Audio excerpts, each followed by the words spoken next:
A reading from the Holy Gospel according to Luke.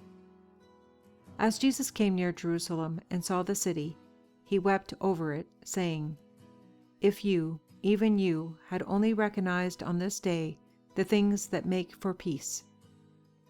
But now they are hidden from your eyes. Indeed, the days will come upon you when your enemies will set up ramparts around you and surround you, and hem you in on every side.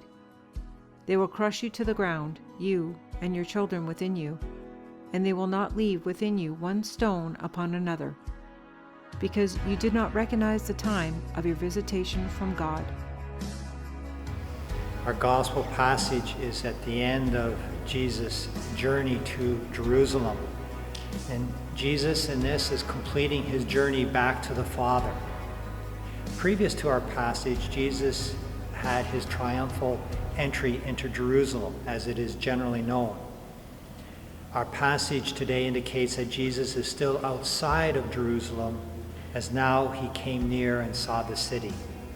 So chronologically, in this part of the gospel, it's not the clearest, but more importantly, Jesus is journeying to Jerusalem, and he's on the verge of arriving there. Jesus is now reflecting on the gravity of what is unfolding. He is aware of God's prophets suffering and some dying because of following God's calling. That Jesus is now stepping into the fire of conflict that has been burning with the religious authorities. This would be weighing down on him. And the ironies are deep here. Jesus has come out of love to restore Israel and all peoples to relationship with God.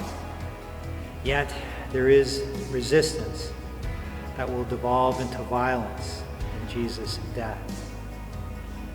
The name Jerusalem means peace, yet historically it did not manifest peace towards God's servants, and is about to do the same towards God's Son.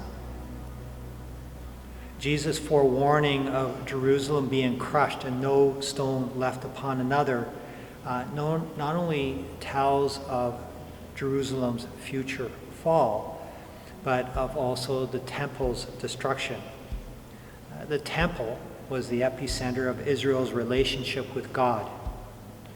Once Jesus actually enters Jerusalem, in the verse after our passage, the first place Jesus goes to is the temple. Despite all that happened in the temple, the sacrifices, the prayers, the preaching, it did not fulfill the covenant.